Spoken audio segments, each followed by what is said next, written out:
se retrouve dans une nouvelle vidéo pour réaliser ensemble du pain complet au levain. Donc on va commencer tout d'abord par rafraîchir le levain.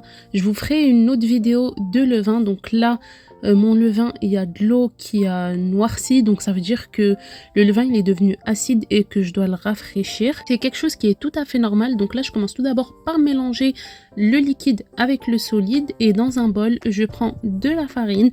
De préférence de la farine complète ou de la farine d'épeautre. Si vous n'avez pas, vous prenez de la farine de blé normale. Ensuite, très important, prendre de l'eau filtrée ou de l'eau de source. Vu que l'eau du robinet, il y a du chlore et ça va tuer toutes les bonnes bactéries. Je le trouve dans le levain. Vous trouverez toutes les quantités et toute la recette en barre de description avec toutes les informations importantes. Donc là, j'ai pris un temps de farine et un temps d'eau. En fait, il faut faire temps pour temps. Par exemple, si vous prenez 100 g de farine, vous prenez 100 g d'eau et vous mélangez bien le tout. Il ne faut pas qu'il y ait de grumeaux.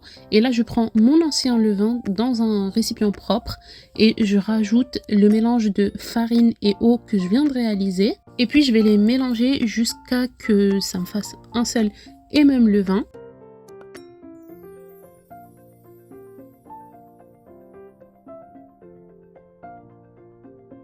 Et puis là, je vais filmer mon petit récipient et je vais le laisser pousser.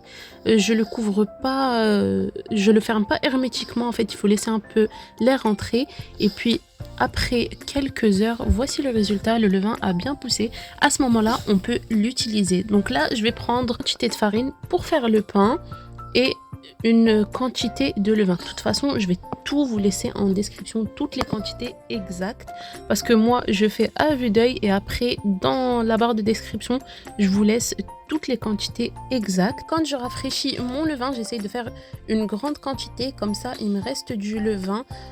J'essaye de faire 100 g de plus que ce que je vais utiliser de base. Et là, je rajoute de l'eau en bouteille. Il faut pas qu'il y ait de chlore. Sinon, si vous voulez utiliser de l'eau du robinet, il faut le laisser reposer. Comme ça, le chlore s'évapore. Mais de préférence, prendre de l'eau en bouteille. Et puis, je mélange petit à petit. Je rajoute de l'eau petit à petit. Et en fait, il faut rajouter l'eau par rapport au type de farine que vous utilisez et à l'absorption en fait de l'eau par rapport à votre farine. Donc c'est pour ça moi je préfère faire petit à petit, comme ça je me retrouve pas avec une pâte trop liquide non plus. Donc je mélange. Vous voulez faire ça au batteur, vous pouvez le faire. Vous voulez faire à la main, vous le faites. Moi pour le mélange, je mélange à la spatule et ensuite je fais tout le reste à la main. Donc il faut obtenir une texture comme ceci, pas trop liquide, pas trop épaisse. Je filme le tout et je laisse reposer pendant 2 heures. Je laisse tout de même un peu d'espace pour que l'air puisse passer. Je filme pas au contact ni quoi que ce soit parce que la pâte doit être aérée. Après 2 heures, là on va commencer le travail de façonnage, si je peux dire ça comme ça. Donc je farine bien mon plan de travail et je mets ma pâte. Elle a bien gonflé entre temps. Et puis là je vais commencer à étirer la pâte et la rabattre au centre. De toute façon, je vous laisse avec les images, vous allez voir, c'est mieux que j'explique parce que même si j'explique, je pense que je vais pas bien expliquer. Donc voilà, en fait, on prend les bords et on les rabat au centre.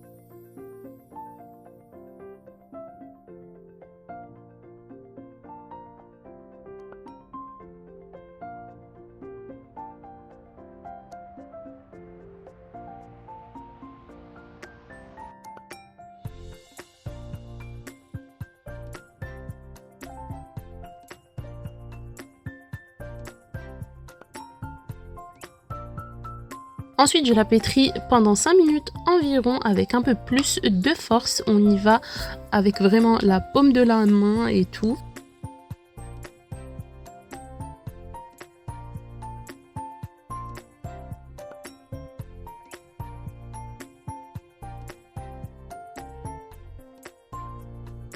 Et là, encore une fois, je vais la laisser reposer pendant 30 minutes à peu près.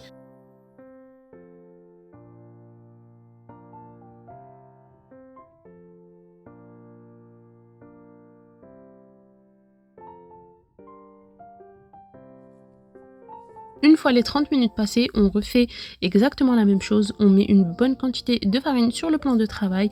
On prend la pâte qui a bien reposé. Là, on commence à voir qu'elle commence à devenir un peu plus élastique. Et là, on reprend encore les bords et on les rabat vers le centre.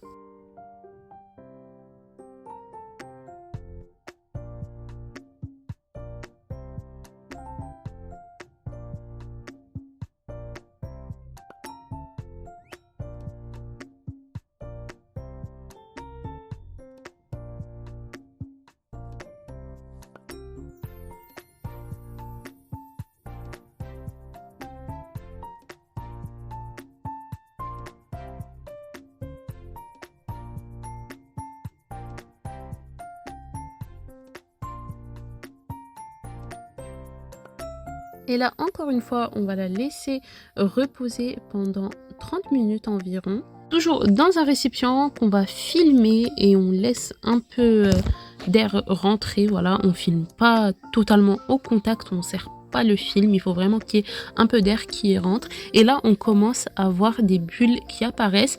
Ensuite, on le met au réfrigérateur pendant toute la nuit, environ 12 heures. Et là, on voit bien qu'après 12 heures, la pâte, elle a vraiment bien gonflé. Plus vous laissez la pâte reposer au frais, mieux c'est. Généralement, dans les recettes, c'est 24 heures qu'il faut laisser poser. Mais voilà, donc moi, je voulais vraiment faire mon pain. J'étais super contente de faire mon pain. C'est pour ça que je l'ai laissé 12 heures, mais ça fait aussi l'affaire. Et là, quand j'ai retourné le saladier, on voit bien que le pain, il a bien été alvéolé, il a bien gonflé. Et là, on va passer au façonnage du pain. Donc, je farine mon plan de travail, j'étale un maximum la pâte.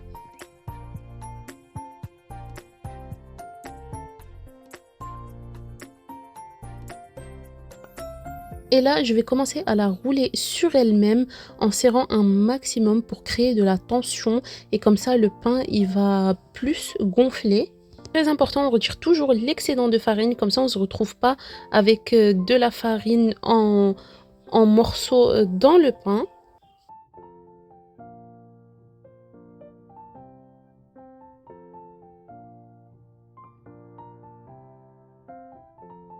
Et là, on retourne la pâte et on refait exactement la même chose, mais du côté opposé. On serre bien jusqu'à former une petite boule, une petite grosse boule.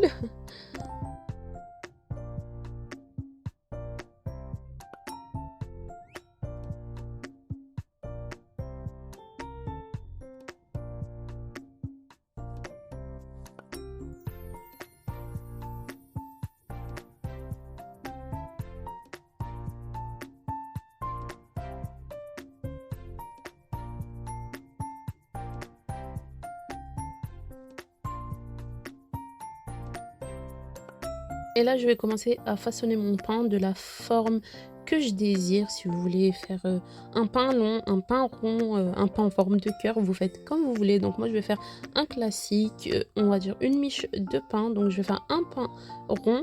Et là, on n'oublie pas, il faut bien souder le pain par en dessous. Comme ça, il garde une bonne forme. Et là, je vais le mettre sur une plaque qui va au four. Je vais l'asperger avec un peu d'eau. Comme ça, le pain ne sèche pas. Et je vais le mettre à reposer au four. Mon four est éteint, c'est très important. Et là, j'ai pris un récipient d'eau bouillante que j'ai mis en dessous.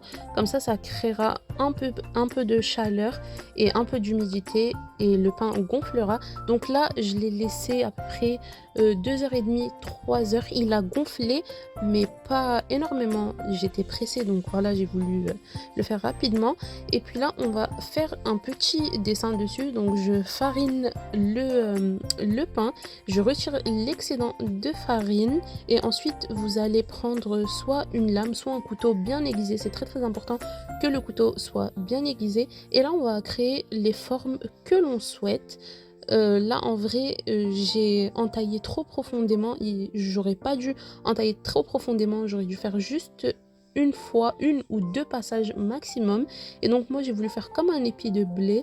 Ça va, c'était plutôt bien réussi, mais après vous pouvez faire un quadrillage, laissez parler votre imagination, vous faites ce qui vous plaît, ce que vous voulez, et surtout les entailles, ne n'entaillez pas énormément parce qu'après ça va gonfler et ça va pas être vraiment très joli.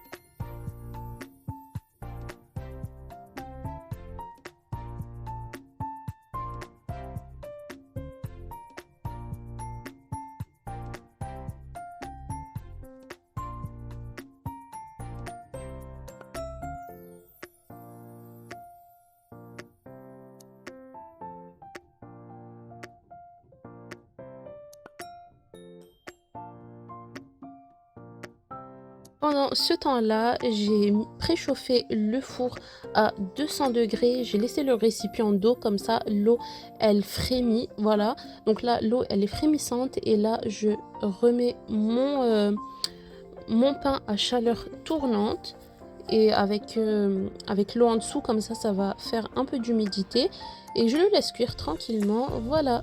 En fin de cuisson, voici le résultat. Vous avez vu, les entailles, elles sont vraiment grossières parce que j'ai trop entaillé profondément. Et là, on passe à la découpe. Donc voici, le pain il était encore chaud. Moi, quand je fais quelque chose, j'ai pas la patience d'attendre, je dois couper directement. Donc voilà, le pain, il est pas très alvéolé parce que je l'ai pas laissé reposer longtemps, je l'ai laissé que 2 heures. De toute façon, plus vous laissez pousser le pain, mieux il sera. Ou peut-être que j'ai mis beaucoup de farine. Donc en tout cas, voici la recette. Le pain était vraiment délicieux, c'est une recette à tester. On se retrouve dans une prochaine vidéo. Ciao ciao.